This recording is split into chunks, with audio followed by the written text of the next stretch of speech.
organization, but we have two out of three individuals who were here volunteering at the very, very beginning, 1993. So Bill and Kathy Korbholz, does everybody know Bill and Kathy? You don't? So it is extraordinary to think of people volunteering hours and hours and hours and hours every year for 30 years. Yeah, I just can't think of how many organizations have a treasure like this. So we thought we would ask them a few questions while we're all here so that they can tell us a little bit about what it was like in those early days. So I have just a couple of questions, and they, like, these two wrote notes. How did they get the data straight? If we asked a question about data. Well, that's okay. It's not a quiz show, so we're not going to. Okay, no trivia. No more trivia questions. All right. So I already answered the first question, which was, when did you first come to volunteer here? But tell us about what that was. What got you here? I'll answer that one. Bill had a job transfer up here from Los Angeles area. We were looking all over. We had no idea what the neighborhoods were in the Bay Area, but we happened to look at a house up in Emerald Hills and walked in Edgewood to just see if we wanted to make an offer on that house. We thought it would be a good place to go jogging, and so we actually put in an offer.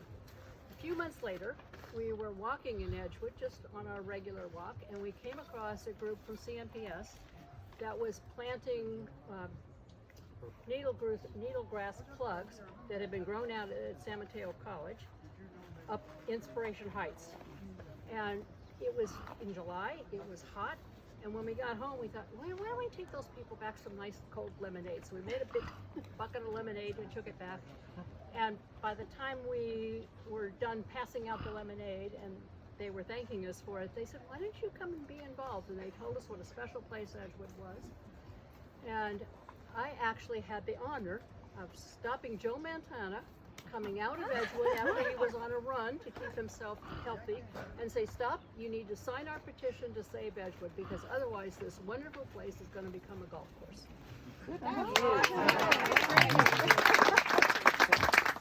That was in 1991. 1991, yes. Before Yes. I was even observed.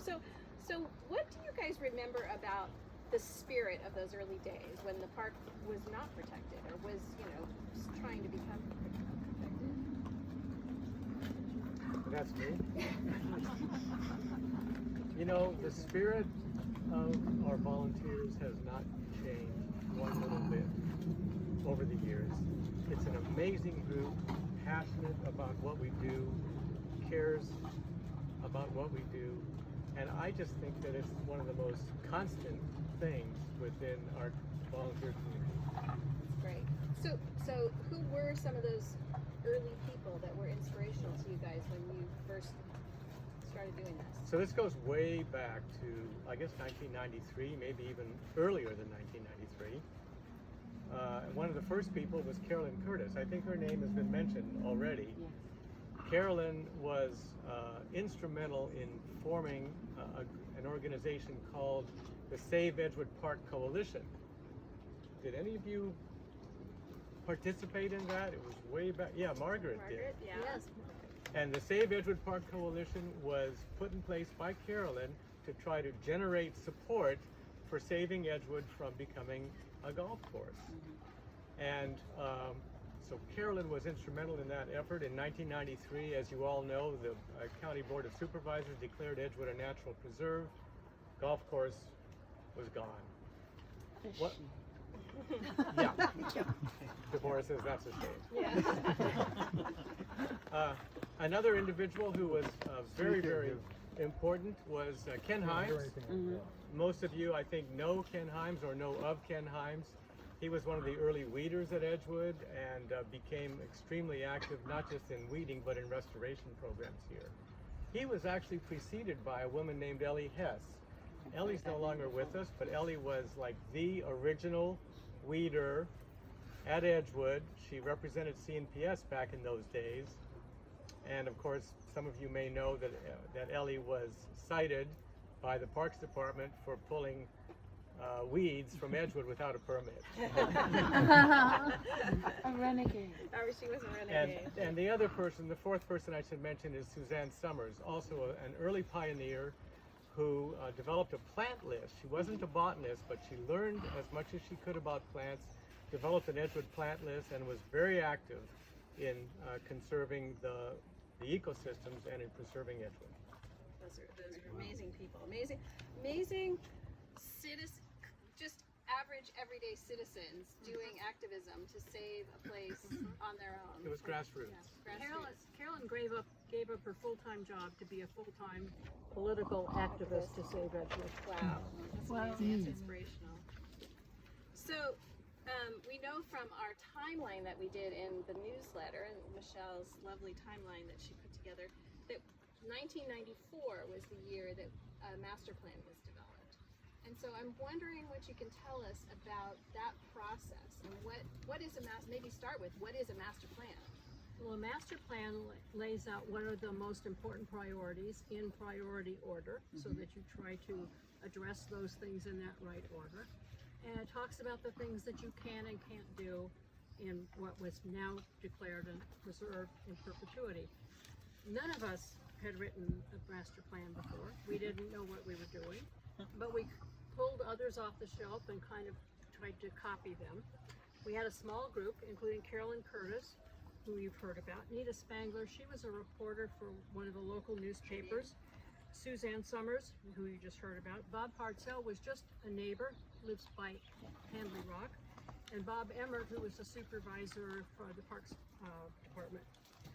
We were all political novices. We didn't know what the heck we were doing, but we took probably 6 months to write a fairly comprehensive mini-page draft, and we were so proud of it. We wrote draft, final one, because we had version 1, 2, 3, 4, as we kept modifying it and going on. And we presented it to Patrick Sanchez, who was then the Nicholas that we Calderon that we have now, who is in that position. But the actual approval process didn't go very smoothly. We didn't know about public comment sections and how people had to respond, because we were, as I say, total political novices. And for some people, that didn't go smoothly actually caused them some pain and some neighbor issues or long-term people issues between friends. But even back then, we were advocating to call the official name Edgewood Natural Preserve, not Park and Natural Preserve. Right. So we've been pushing that for 29 years, I guess, since that was 1994. You might want to add, this just occurred to me, when Edgewood was declared a natural preserve in 1993, there already was a master plan. There was a master plan in place that called for the development of a golf course. 18 holes. And I remember so clearly, Carolyn Curtis said to me, once we had created the Friends of Edgewood through this first meeting, had a board of directors, she said, okay, now we have to revise this master plan. And that's what led to the rest of the story. So, how has the mission, this last year, in 2022, Friends of Edgewood went through an exercise to refresh our mission statement, but what was the mission back then, and how has the mission changed in 30 years? So I looked back at some prior mission statements, and fundamentally our mission has not changed. It is what it is. And I think that's a real testament to how well-centered we are as an organization. You know, we underwent a fairly arduous effort to develop a 5-year strategic plan. Peter remembers how much fun that was. And part of that process yielded a restatement of our mission statement. And if you compare that to today's mission statement, which I will say by memory, and let's hope I get it right, you'll hear that you'll see that they're just about the same thing. Our current mission statement is to promote the protect our current. Okay, wait just 1 second. Is to protect Edgewood's diverse ecosystems and to establish long-lasting relationships with ourselves and the natural world around us. Very close. And that's pretty very good. Close. I know it's very close. But you and I have to talk about it. Extraordinary biodiversity. No, we is have to in talk there. about okay, that. all right. But still, that's pretty amazing. 30 years, the Yeah. organization It's pretty much the has same. known who we are. It's what we do. Yeah. It's what we've done, and it's what we do. Yes, it's great. So you talked a little bit about the original docent program when you were in the trivia, talking about that started with CMPS. Right. So, how did that transition go, like from CMPS people doing it to Friends of Edgewood taking it over? Well, when CMPS was doing it, it was a little bit smaller program. We sat in either Jan Simpson's, Stu here, hi, or John Allen's living room, and we just talked, and there was a group of courses that we were supposed to take, and it was quite casual. We were great docents, I would say. I was an early docent. We were in '94, I think. We became docents here, and we gave wonderful walks, but the program has evolved over time, and it's much deeper, and thanks to Sandy, lastly, for just bringing the level up to more of a real course. But the CMPS was running it fine. Friends of Edgewood said, I think we're ready to take over. We went to them and had a very friendly meeting and said, I think we're ready to take over and do it ourselves. We're grown up enough now to do that. And they were glad to let go because they had other preserves and other open spaces that they wanted to turn their attention to and thought they could pull back from helping us. So they turned it over to us. And there was a series of meetings between the two organizations and a lot of communication to our two organizations. So nobody thought anybody was taking it from somebody or grabbing hold or anything that was out of toward. And it was very, very smooth transition. Now, when you were doing the trivia, did you calculate how many hikes have you two led? 50 each. 50. More than. More than 50 each. Way more than 50 each, I bet. Yeah. You didn't calculate.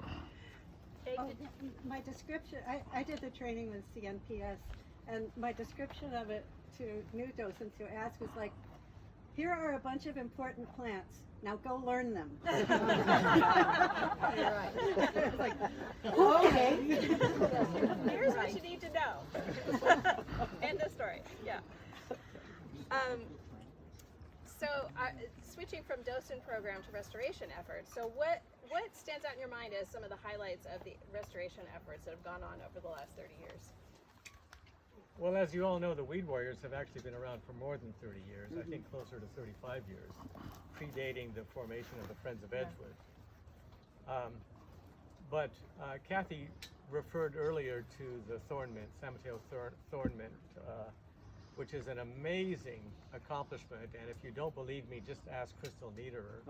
She will be more than happy to tell you about how proud Creekside Science is of the work that they've done. As Kathy mentioned, going from about 250 plants in one small location that was being threatened by weeds and erosion to now 5 locations, 4 in Edgewood and 1 outside of Edgewood with over 65,000 plants. This is a plant that is an endangered plant. It formerly existed in only one spot in the entire world in the wild. So we're very proud of the work on the thorn mint. We've also, the Weed Warriors have also virtually quiet. Has views, has things it beats to say. What is that? Is that a squirrel? Stellar. Oh, it's a stellar. So we have not really eliminated the stellar's gaze. No. Bird.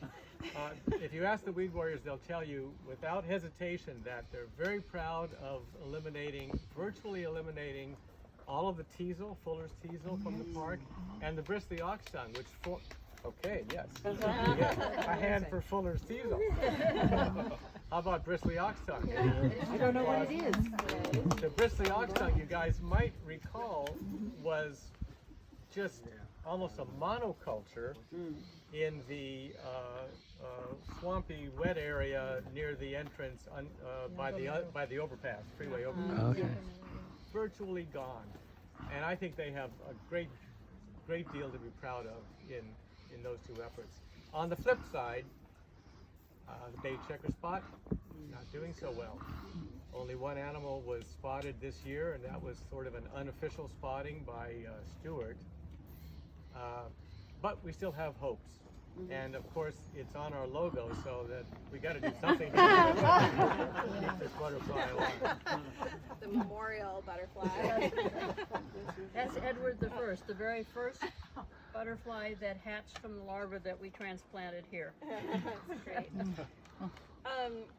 And just briefly, like I'm curious what it was like when you guys worked on that, getting the Ed Center opened, getting that design built and open to the public. We had a group of people that helped with the design, including a lead organization called the ARICOR group that was helping us ferret out what we all thought it ought to be. And the period leading up to building it was really difficult in raising enough money. The county came through and pitched in the last sort of big nugget, and when the building was laid out, we had one of those groundbreaking ceremonies, you know, with the shovels and all, and thanked Bill and Jean Lane for their large contribution. And when the bridge was completed that went across from the outer parking lot to the driveway that goes up to the ranger's place, we had, we'll talk about proud moments, a very touching dedication ceremony. We made ice cubes out of stream water, Creek water. that was going underneath, and we invited everybody up to the bridge to take an ice cube and throw it over the bridge and make a wish for the future. And so it was really, really sweet. And I know I wish for the Edge Center to be successful, and it has been. I think you But got your then, wish. as the building was about to open, we had one of those, oh my God, what if you wish for something and you get it? We had the building, and now we needed to fund it and staff it. And so we put notes out to everybody. What are your ideas? Come help us figure out how to staff it. And Lori did that initially, and now Nancy, wherever you are, does that. Wonderful thinking, wonderful open, and we said 68,000 people have already come through it. Yeah. It's such a great place for people to get a taste of what Edgewood's about, but also a taste of what Friends of Edgewood is about, because they just really love. We were just talking about the engagement that people have when they walk into the Ed Center with one of the hosts. Just is so wonderful, and just from toddlers up to People our age. people our age. The Acorn Group made a point of saying the Ed Center isn't a destination into itself. It is a portal to get into Edgewood and to understand how to appreciate it well and why it's so special. Right. And that's something that we've tried to continue. So each of you has held many different roles in our organization.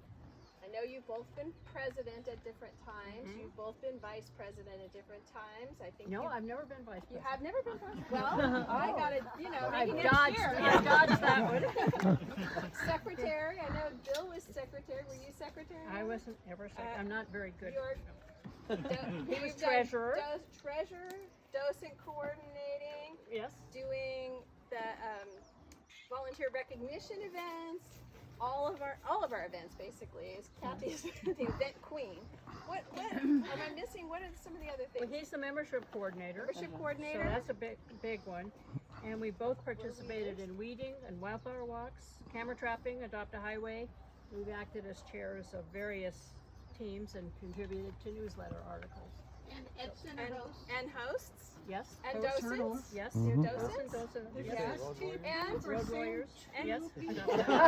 This is two people. Two people. So I just want to know from each of you, what was your favorite thing One favorite thing. You don't have to, it doesn't have to be the favorite thing. One favorite. You go first. In the past 30 years?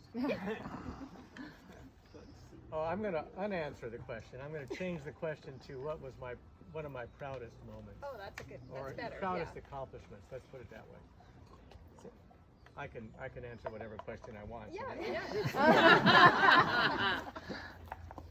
In the second year of our existence, I got the idea of creating a Best Friend of Edgewood Award. Yes. And I'm so happy that that has worked out. And I know that many of you here have been best friends. And I know that many of you, including me, cherish being recognized as a Best Friend of Edgewood. And I'm very proud of that. That is a And great. many of the people here will be best friends. Yes. Yes. There you go. Well, I answered your original question rather than changing it. And my favorite thing was hosting the wine and cheese hikes up on top of Inspiration Heights during our 20th anniversary year. We surprised people with an evening hike, and when they got up to the top, they found wine and cheese and watched the sun go down. It was magical. I was on that hike, and it was magical. Walter and I were both there, and we were like just like, this is so cool. We need to do this all the time. Okay, so 1993, 2023, 2053. Where do you think this organization and this preserve is going to be in 30 years? And I'm just, and maybe another way to say it is, like, what advice do you have for the future generations of Friends of Edgewood volunteers that are going to be here in 2053? So I'm going to answer the first question, not the second one, because I wrote my notes for the first one. So where will we be in 30 years, really, is the question that I focused on. And as I said earlier, our mission has been constant and steadfast throughout these past 30 years. Protect the diverse ecosystems, establish long-term relationships with our neighbors in the natural world. I don't see that ever changing. It's what we do. It's in our DNA. But one important movement that's underway, and Peter kind of alluded to this, is improving the relationship with the Parks Department. And this is about reaching an agreement on how a natural preserve, and Edgewood is the only natural preserve in the San Mateo County Park system, should be managed. And as you know, the master plan tells us what a natural preserve is. It's actually a legally defined term enshrined in county ordinance. It's defined and it has legal teeth. And our master plan says that our first priority, first management objective is to preserve, protect the ecosystem, the environment of Edgewood. I could give you the exact wording. Protect, preserve, and restore Edgewood's natural resources. So I think our greatest challenge in the years to come is reaching an agreement with the Parks Department on exactly what that means for them and for us. What's the Parks Department's scope of everything? What do they feel about Edgewood Park and what you're doing? Well, I can't speak for them, but they are an organization that manages many park units within San Mateo County, and there's a diversity of priorities that they have. They have Flood Park, which is sort of almost a city park with baseball fields and stuff. They have Memorial Park on the coast, which is a wild place, and of course, everything in between. Coyote Point, which is a developed sort of a playground area. So they have to worry about all these different priorities. Do they want to take over this park? No, They already manage it. They manage Edgewood. It's their responsibility to manage this is a Edgewood. county park. This is a county park. This is Yeah. a county Yeah. park. But we're also designated as a natural preserve. And that carries with it additional responsibilities. And the Parks Department, I feel, and this is my opinion, has not fully embraced the responsibilities of managing a natural preserve. And so we're having a very positive and amicable discussions with them about what that means. Can you describe that without getting into the weeds? No. Maybe you I think I've said enough. I see Peter's leering at me right now. No, he's not. It is a agreeing great with you. conversation, and I think something that we want to share more about. But you all have been sitting here for a long time, and so I want Kathy to just be able to say her little bit, and then I'm going to say that when you volunteer for a wonderful cause like Edgewood and work with amazingly dedicated volunteers like all of you, I think your spirits are lifted, you can make lifelong friends, and you feel a sense of accomplishment and pride at what a team can accomplish. You always get back more than you give. So I invite all of you to continue volunteering, and thank you for the service that you have given so far. okay, stay there.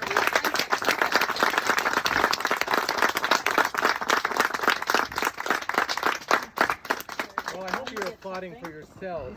That's really what this is all about. Yes. So there's no way that we can adequately, explain how much you two have meant to us. So this is a nothing little thing, but we did want to make Oh you my a little certificate of appreciation for 30 years of dedicated volunteer service, many hours, the many. I'm gonna get choked up. Oh, very. Outstanding. Ethic of service for this place. So, okay, that's it.